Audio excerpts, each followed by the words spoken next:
전장 후반부에서 게바의 외식을 지적한 후에 바울은 유대인도 이방인도 모두 율법의 행위가 아니라 그리스도에 대한 믿음으로 의롭다 하심을 받는다는 이신칭의의 복음을 천명합니다. 그리고 본장에서는 아브라함을 실례로 들어 이신칭의에 대한 성경적 논증을 합니다. 먼저 바울은 갈라디아 교인들이 어리석다고 꾸짖습니다. 그들이 사도의 꾸중을 듣는 이유는 처음에는 사도의 복음을 듣고 믿음을 통해 의롭다 하심을 받는다는 것을 받아들였다가 유대주의자들의 꾀임을 받아 이제 의롭다 하심을 받기 위해서 할례 등 유대 관습 준수가 필요하다는 견해를 채택했기 때문입니다. 이에 바울은 그들이 성령 받은 경험을 상기시키면서 너희가 성령을 받은 것은 율법의 행위로냐 복음을 듣고 믿음으로냐라고 반문합니다. 그리고 관점을 하나님께로 돌려 너희에게 성령을 주시고 너희 가운데 능력을 행하시는 이의 일이 율법의 행위에서냐 듣고 믿음에서냐라고 재차 묻습니다. 이어서 사도는 칭의가 율법의 행위와 관계없이 믿음으로 얻게 된다는 것을 입증하기 위해 아브라함을 모델로 제시합니다. 바울이 아브라함을 실례로 드는 이유는 아브라함의 자손이라는 사실에 엄청난 자부심을 갖고 있던 유대주의자들의 주장을 박살내기 위함입니다. 모든 유대인의 조상인 아브라함은 갈대아 우르에 살 때 하나님의 존재조차도 제대로 알지 못했습니다.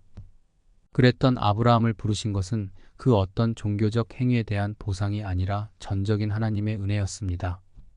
아브라함이 하나님으로부터 의롭다 하심을 얻은 것은 그가 율법의 어떤 행위를 지켰기 때문이 아니라 하나님의 언약을 믿었기 때문이었습니다.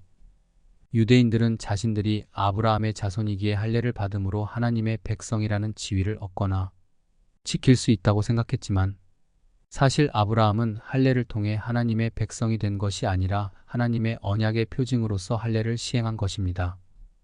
바울은 본장에서 아브라함의 언약과 모세의 율법 언약을 서로 비교합니다. 아브라함의 언약은 두 가지 면에서 모세의 언약보다 우위에 있습니다. 첫째로 그것은 시간적인 면에서 모세의 언약보다 우선합니다. 아브라함의 언약이 있은 후 430년이 지나서야 비로소 모세의 언약이 주어집니다. 둘째로 아브라함은 하나님께로부터 직접 약속을 받습니다. 반면에 율법은 모세 혹은 천사라는 중보자를 통해서 간접적으로 이스라엘 백성에게 주어집니다.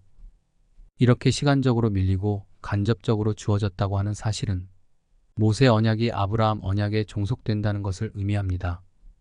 땅의 모든 족속이 아브라함으로 말미암아 구원의 복을 얻을 것이라는 약속은 결국 아브라함의 후손으로 오신 예수 그리스도 안에서 완성됩니다.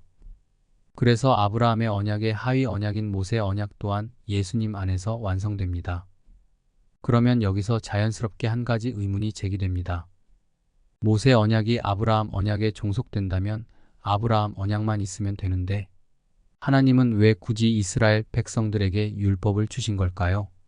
이는 죄를 범법으로 규정하기 위하여 더하여진 것입니다. 종교 개혁자 칼빈이 잘 말했듯이 율법은 우리의 죄와 관련해서 세 가지 기능을 합니다. 첫째, 율법은 거울과 같은 역할을 합니다. 우리는 얼굴에 뭐 묻었나? 머리가 헝클어지지는 않았나 하고 거울을 봅니다. 거울을 보면 내가 무슨 문제가 있는지 쉽게 알 수 있습니다. 율법도 마찬가지입니다. 만일 율법이 없다면 우리 인간들은 자기가 하는 것이 다 옳은 것이라고 착각하기 쉽습니다. 그래서 하나님께서 율법을 주셔서 죄를 책망하고 깨닫게 하십니다. 둘째, 율법은 울타리와 같은 역할을 합니다. 죄 많은 인생들이 함께 어울려 살기 위해서는 법이 반드시 필요합니다. 법이 없다면 세상은 소돔과 고모라 성과 같이 죄로 관영할 것입니다. 그래서 하나님께서는 율법으로 울타리를 쳐서 죄가 퍼져나가지 않게 막아주셨던 것입니다. 셋째, 율법은 빛과 같은 역할을 합니다.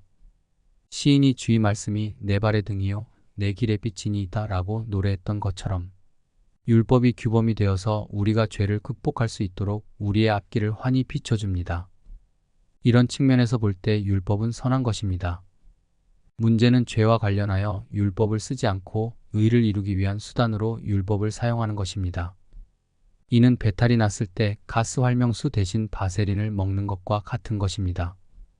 약이란 것이 처방에 맞게 써야 그 약이 제대로 작동하면서 우리를 치료할 수 있습니다. 끝으로 바울은 율법과 그리스도의 관계를 설명합니다. 사도는 율법을 우리를 그리스도에게로 인도하는 초등교사라고 말합니다. 여기 초등교사는 선생이 아니고 소년 감시자를 가리킵니다. 그레코 로만 사회에서 소년 감시자는 주인 집 사내 아이들이 가는 곳마다 수행하고 행동을 감시하며 잘못하면 매질도 했습니다. 그런데 이 아이가 성인이 되면 토가를 입히고 소년 감시자로부터 자유하게 됩니다. 이 소년 감시자인 율법은 칭의와 상관없고 오로지 죄를 다루는 역할만 맡았습니다. 그리고 그 역할은 아브라함의 씨인 그리스도가 오실 때까지였습니다. 그런데 이미 그리스도는 오셨습니다. 그러므로 율법에 제한된 기능조차 주님과 더불어 끝이 났습니다. 그런데도 지금 갈라디아인들처럼 시효가 끝난 율법 아래로 들어가 율법의 행위들에 집착하는 삶을 살겠다는 것은 그리스도 이전의 옛 언약으로 돌아가려는 것과 같은 시대착오적인 행위입니다. 믿음이 온 후에는 더 이상 율법이라는 소년 감시자 아래 있지 않는데 이를 무시하고 제 발로 그의 엄한 감시하에 들어가는 것은 스스로 매를 자초하는 어리석은 행위입니다. 이제 3장을 마무리하면서 간단히 핵심만 요약해 보겠습니다. 3장의 제목은 두 글자로 하면 신뢰입니다. 그리고 3장의 키워드를 또 두 글자로 하면 논증입니다. 그러므로 이 둘을 하나로 묶어 신뢰를 들어 논증하다라고 한 문장을 기억하세요. 본장에서 바울은 아브라함을 신뢰로 들어 이신칭의 교리에 대한 성경적 논증을 전개하기 때문입니다.